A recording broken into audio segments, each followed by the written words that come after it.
Dear students, welcome back to Delia Vlogs. Today we will complete our revision on research methodology and we are moving over to the module 5.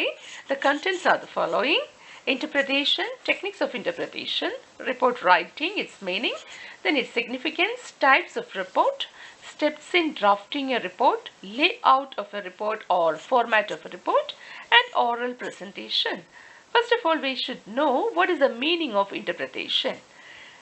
Interpretation refers to the technique of drawing inference from the collected facts and explaining the significance of those inferences after an analytical and experimental study. Some people usually wrongly consider the writing the results of statistical analysis in a statement form as the interpretation of results. But interpretation is an explanation of the statistical results with the intention of establishing some new explanatory concepts and at the same time linking these results with some other previous studies. The interpreter should have creativity of ideas. He should be free from bias and prejudice. Interpretation often leads to the discovery of new relationships and new explanatory concepts. So we can move over to the techniques of interpretation. First of all, the researcher must give reasonable explanations of the relations he has found. Next, if any extraneous information is collected during the study, it must be considered while interpreting the final results of the study. Next step is the researcher can consult with those having insight into the study so that he can do correct interpretation. The researcher must consider all relevant factors affecting the problem at the time of interpretation. The conclusions appearing correct at the beginning may prove to be inaccurate later. So, the researcher must not be in a hurry while interpreting. So, these are the techniques of interpretation and it's usually asked for your exam. Now, we can go to what is report writing. A report writing is a detailed description of what has been done and how it has been done with respect to a particular area or topic. A research report is a presentation of the research findings in the form of a report. Research report can be oral or written presentation of evidence. It's the culmination of a research work and it needs high skill. A good report should have a professional appearance and it should be properly structured and should be very logical. Now we can study the types of reports. There are different types of reports. One is oral report. It's a presentation of information through spoken words. It has an advantage of creating an interactive environment. Seminars, workshops, these are all examples of oral report where they are supporting with slides and all so that the environment will be much appreciative and the people will not be monotonous and there will be an interaction between the listener and the speaker. Next is written report. Presentation of information in writing requires many qualities and a great deal of effort by the researcher. Utmost attention must be paid for writing the research report. And there are different types of written report. One is popular report. There are situations when the target audience is more interested in findings presented in a simple manner than the methodology, because most of the people might be local people who doesn't know the methodology at all, and the approach encourages rapid reading, quick understanding of the findings and proper grasp of the implication of study. A popular report should stress on the objectives which should be stated very clearly.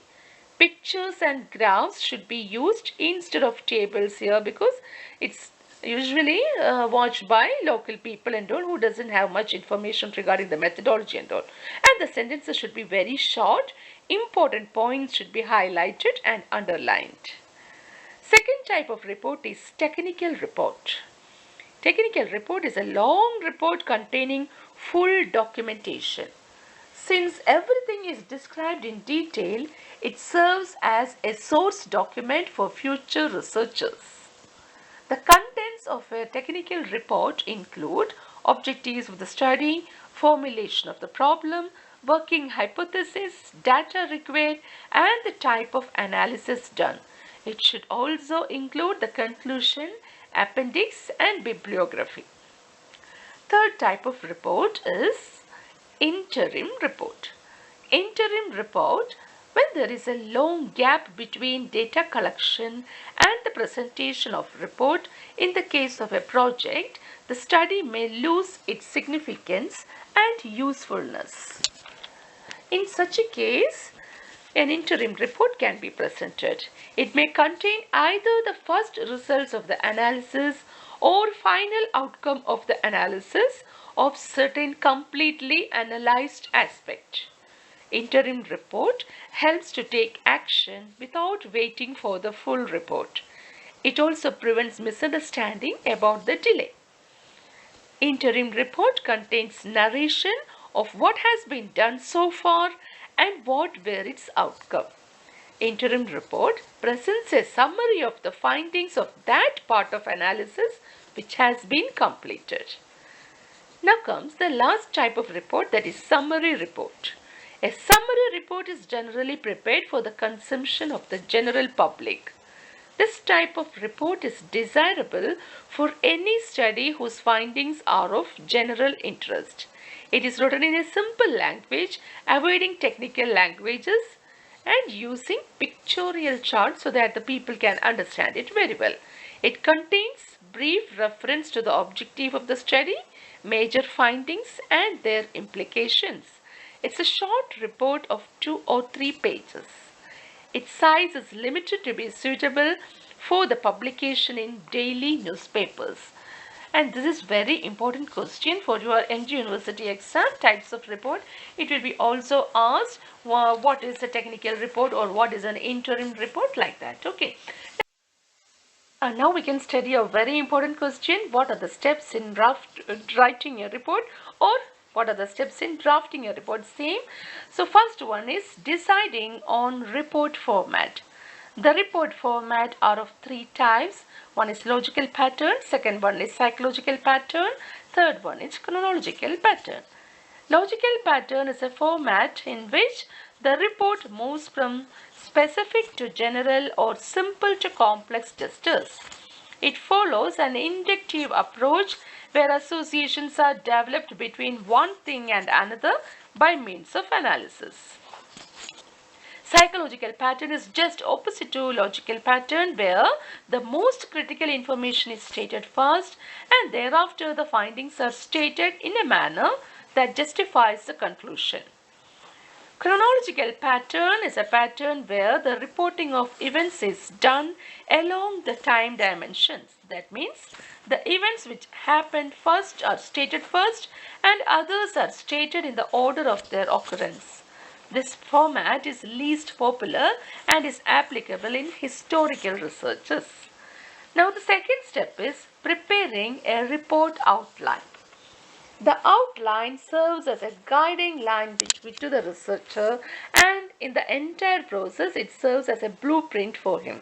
An outline can be prepared in 2 styles. One is topic outline, second one is sentence outline. Topic outline uses few keywords on the assumption that the writer knows its significance and later, while writing the detailed report, will recall the entire argument. Sentence outline expresses the essential thoughts in a sentence form and is the preferred method for new, inexperienced researchers. Third step, preparation of rough draft. When the report outline has been decided, it is the time to take decisions on the placement of graphics, tables and charts. The outline prepared in the earlier section is elaborated and the research objective, research methodology and findings and recommendations are written out. It's time to write down the account of the entire research process. Fourth step is rewriting and refining the report. This stage is a slow and painstaking step where the writer has to spend more time on locating and correcting the errors. Weakness needs to be identified in the report format, report outline, grammatical errors, and in tables and graphs. While rewriting, the writer should ensure comprehensibility, continuity, and accuracy. The fifth point is preparing bibliography. A bibliography documents the sources used by the researcher in writing the report in an alphabetical order. It contains a list of all the work that the researcher has consulted in the course of his study. Situation, style, and format are unique to the purpose of the report. Next comes the last step, that is writing the final proof. It is a very crucial step, and a good advice is that before you begin to start writing the final proof, let the earlier draft be put aside for a day or two. This break allows the researcher to develop a fresh and a critical outlook to the refined draft. The final proof should be a crisp and objective statement displaying high degree of clarity and consistency. The end result should be attractive enough to inspire the readers to pick it up and should be interesting enough to retain their interest right through the pages. Now the next very important question you have to study is the layout of a report, and it's also known as what is the format of a report, and it's sure question for your 15 marks question in part C.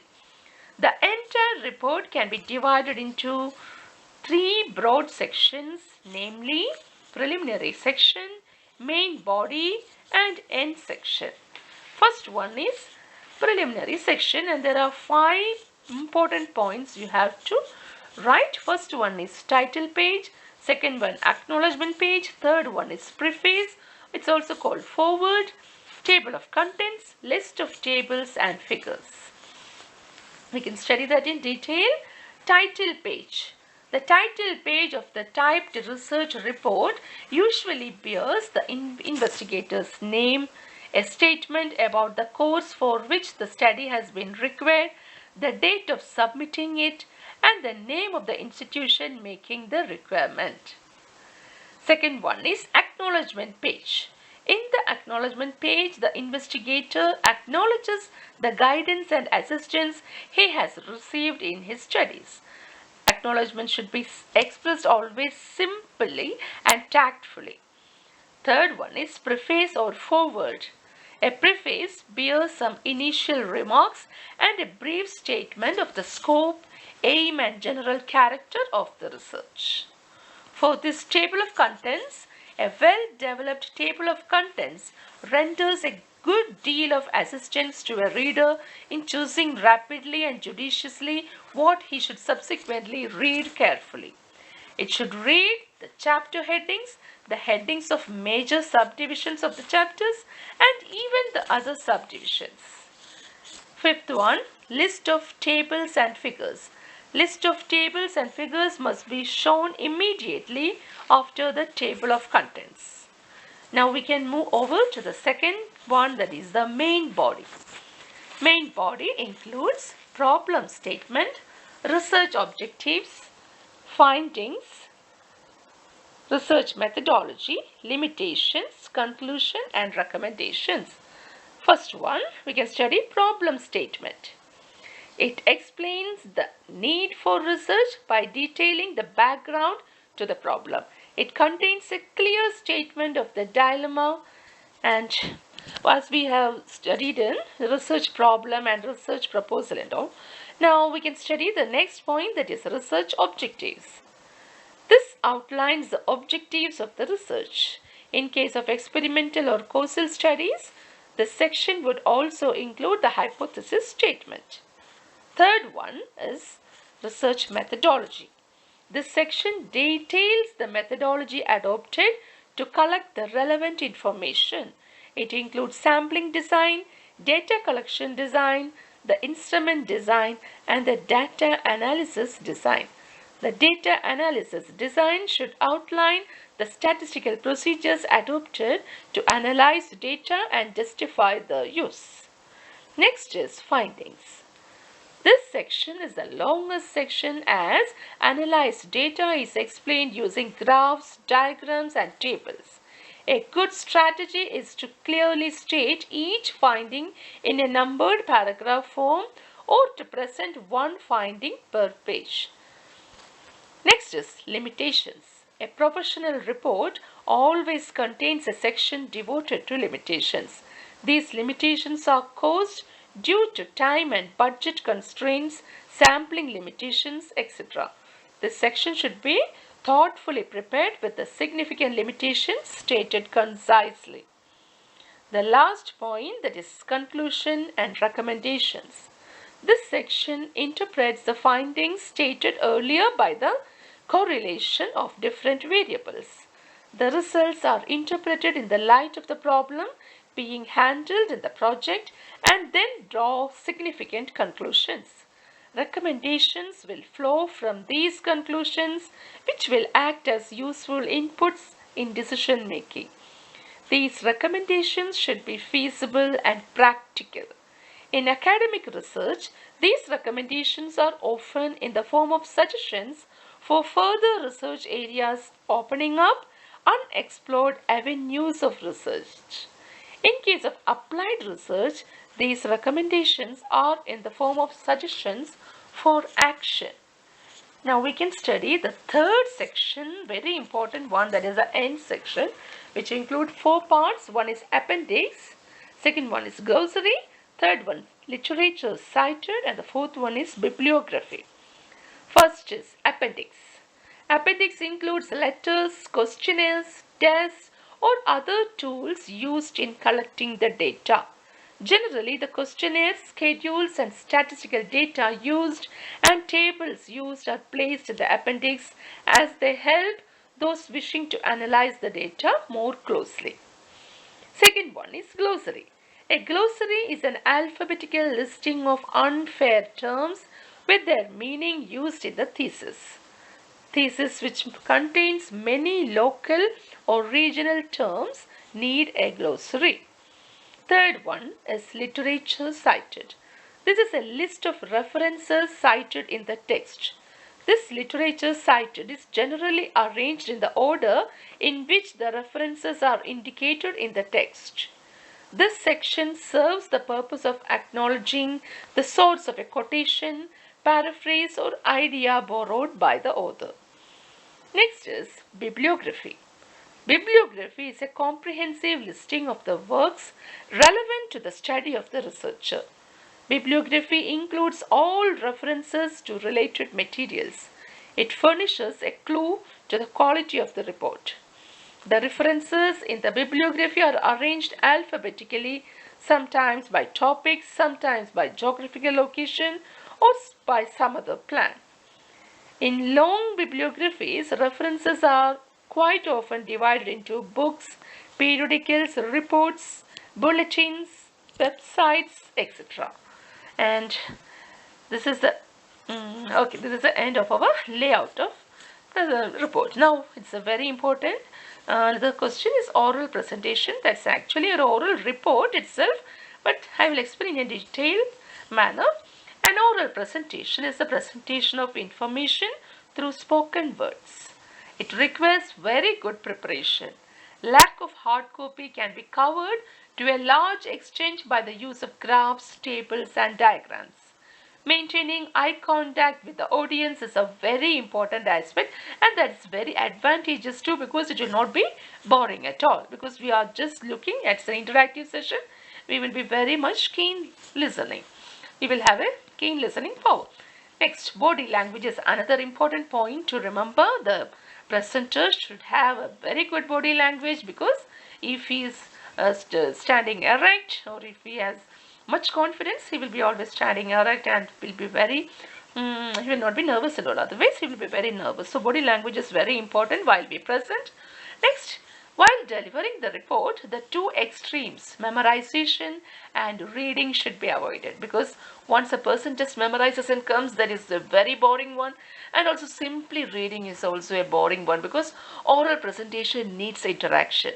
Otherwise, people will be just bored, and sometimes somebody will sleep in front, and that is very much pathetic. So, a presenter should always think these points, and we conclude the module 5, and we have come to the end of research methodology.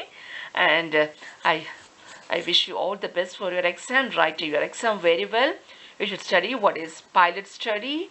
Then you have to study the characteristics of a questionnaire. What is the difference between primary data and secondary data? And you have to study what is a non-sampling error and a sampling error. These are all 2 marks questions, which I think I have mentioned, but still you just check it. And all the best for exam. And thank you so much, students. Study very well.